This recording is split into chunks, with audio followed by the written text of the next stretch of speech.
తులారాశి వారికి ఈ వారం చాలా వరకు అనుకూలంగా ఉంది. వ్యాపారరీత్యా మీరు చేసే ప్రయత్నాలు కలిసి వస్తుంది. దూర ప్రాంత ప్రయాణాలు కలిసి వస్తాయి. శత్రువులు కూడా మిత్రులుగా మారే అవకాశం గోచరిస్తుంది. ఎప్పటి నుంచో వ్యాపారపరంగా ఇబ్బందులు పడుతున్న వారికి మంచి హోప్ అనేది ఏర్పడుతుంది. మీరు చేసే వ్యాపార లాభసాటిగా ఉంటుంది. అదేవిధంగా వచ్చిన లాభాలను ఎక్కడొక్కడ సేవింగ్స్ రూపైన ఇన్వెస్ట్మెంట్ అనేది చేయగలుగుతారు. ఖర్చులు అదుపులో ఉంటాయి. దైవ దర్శనాలు ఎక్కువగా చేసుకుంటారు.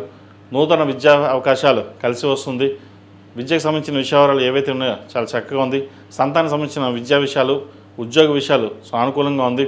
ఒక ప్రభుత్వ ఉద్యోగం కానీ ప్రైవేట్ సంస్థల ఉద్యోగం కానీ వచ్చే అవకాశం లేకపోలేదు. సంతానం కోసం ప్రయత్నం చేస్తున్న వారికి ఒక శుభవార్త వింటారు. అదేవిధంగా జీవిత భాగస్వామి యొక్క వ్యాపారం కావచ్చు, ఉద్యోగరీత్యా మంచి కలుసుబోడుతనంగా ఉంటుంది. ప్రమోషన్ కానీ, ఇంక్రిమెంట్ కానీ, ట్రాన్స్ఫర్ కానీ ఉండే అవకాశాలు గోచరిస్తుంది. ప్రభుత్వ రంగంలో ఉన్న వారికి మంచి పేరు ప్రఖ్యాత లభిస్తాయి. అదేవిధంగా ఎప్పుడో కొన్న భూమికి ఇప్పుడు విలువ పెరగడం, దాన్ని అమ్మేసి వ్యాపారాభివృద్ధి కావచ్చు, లేదంటే స్థిరచరాస్తులు ఇంకా పెంచుకునే దశగా ఆలోచన చేస్తారు. గ్రహతులు అన్నీ అనుకూలంగా ఉన్నాయి కాబట్టి మీరు తీసుకున్న ఈ నిర్ణయాలు ఏవైతే ఉన్నాయో అవి సఫలీకృతం అవుతుంది. ముఖ్యంగా స్థిరాస్తులకు సంబంధించిన విషయాలు, దూర ప్రాంత ప్రయాణాలు కలిసి వస్తాయి. దైవ దర్శనాలు ఎక్కువగా చేసుకుంటారు. భగవత్ సంకల్పం వల్ల మీరు ఏదైతే కోరుకుంటారో అది ఈ వారం నెరవేరుతుంది. ఈ రాశిలో జన్మించిన స్త్రీలకు వృత్తి ఉద్యోగాల పరంగా, వ్యాపార పరంగా చాలా వరకు అనుకూలంగా ఉంది. రావాల్సిన బెనిఫిట్స్ ఏవైతే ఉన్నాయో చక్కగా వస్తాయి. భాగ్యాధిపతి, వ్యయాధిపతి అయిన బుధుడు భాగ్యంలో ఉన్నారు. లాభాధిపతి అయిన రవి భాగ్యస్థానంలో ఉన్నారు. ప్రభుత్వ పరంగా రావాల్సిన కాంట్రాక్టులు కావచ్చు, ఆర్డర్స్ కావచ్చు వీళ్ళకి వచ్చే అవకాశం గోచరిస్తుంది.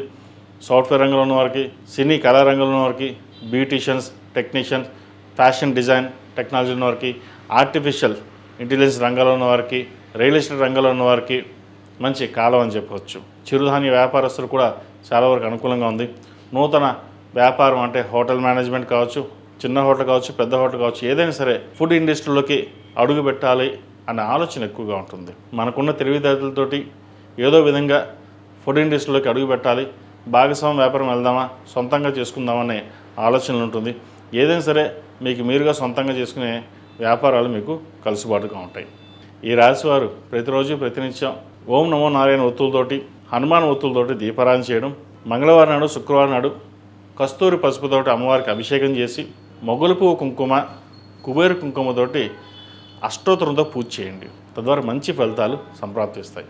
ఈ రాశిలో జన్మించిన వారికి కలిసి వచ్చే సంఖ్య 8, కలిసి వచ్చే రంగు స్కై బ్లూ.